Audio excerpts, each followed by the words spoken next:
आज भक्ति मैया ने नारद जी से कहा, हे नारद, जब ये कलयुग इतना दुष्ट है, इसमें केवल अवगुण ही अवगुण है, इसमें गुण नहीं,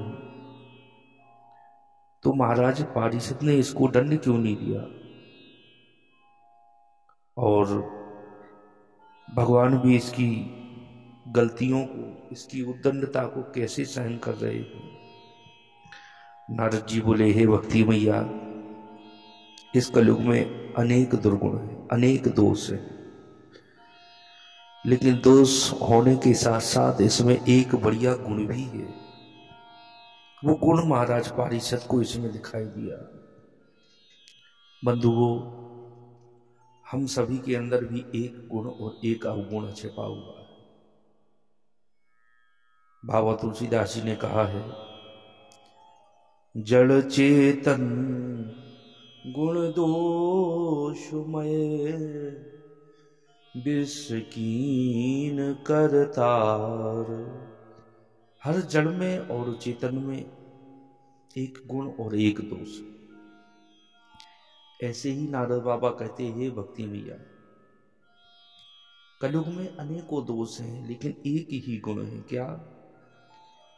यत् फलम नास्ति तपसा न योगेन समाधिना तत्फलम लभते सम्यक कलौ केशव कीर्तनाथ। कलयुग केवल हरि गुण गाहा, गावत नर पावई भव थाहा। अन्य युगों में जो घोर तपस्या करने से फल प्राप्त होता था, वही फल केवल कलयुग में प्रभु का नाम लेने से, कीर्तन करने से, संकीर्तन मात्र से हम प्राणी मात्र को, जीव मात्र को प्राप्त हो जाता है। आज कलयुग में तो भगवान की कथा में आया है कि भाग्योदयेन बहुजन्म समर्जिते सतसंगम जलभते पुरुषो यदा वै। जब जन्म जन्मांतरों का भाग्योदय होता है, जब जाके हमें भगवान की कथा श्रवण करने का अवसर प्राप्त होता है। जरा विचार किया जाए, आज एक गांव में भी, छोटे से गांव में भी कई कई जगह भागवत हो रही है, तो क्या हम सब लोगों का इतना भाग्योदय हो रहा है?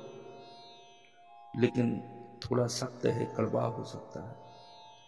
आज हम देख रहे हैं कि भागवत तो हो रही है, लेकिन मन में गोविंद के प्रति प्रेम नहीं। एक संत जी की वाणी में मैंने सुना प्रसाद उनका, अगर आपने 7 दिन तक भागवत की कथा को किया और कथा करने के बाद अगर गोविंद से प्रेम नहीं हुआ, तो वो श्रम है। केवल आपने 7 दिन परिश्रम किया है, प्रभु से प्रेम नहीं हुआ। आज हर जगह भागवत की कथाएं हो रही हैं, परंतु भागवत के अर्थ पर किसी का ध्यान नहीं। जो सुनने वाले हैं उनको नमन है मेरा, सुनते हैं ध्यान से, लेकिन अधिकतर भागवत के अर्थ पर किसी का भी ध्यान नहीं है। आज लोगों ने भागवत को व्यापार बना लिया, धंधा बना लिया है। भागवत से धन कैसे प्राप्त हो, भागवत के अर्थ पर किसी का ध्यान नहीं है।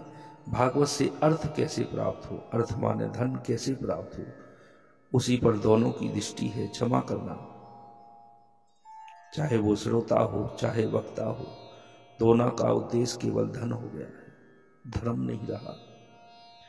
लेकिन जो भागवत व्यास भागवत को और गोविंद के चरणों में प्रेम करके धर्म मानकर जो भागवत करता है, धन की चेष्टा नहीं, धर्म की चेष्टा करके जो भागवत की कथा करता है, भागवत तो स्वयं कल्प वृक्ष है। जो वो मांगता है उसको वो मिलता है। दाता एक राम, भिखारी सारी दुनिया। वास्तव में भागवत रूपी कल्प वृक्ष के नीचे रह के भी हम आज लोगों के पास हाथ फैलाते हैं, लोगों से मांगते हैं, अरे आप भागवत श्रवण कर रहे हैं, श्रोता हो, वक्ता हो, आप तो स्वयं उस कल्प वृक्ष के नीचे बैठे, जो मांगेंगे वो प्राप्त होगा। तो इस श्रीमद् भागवत जी के चरणों में प्रणाम करते हुए आगे को चलते हैं हम सभी। भगवान की जो सुंदर कथा है, इसको नारद बाबा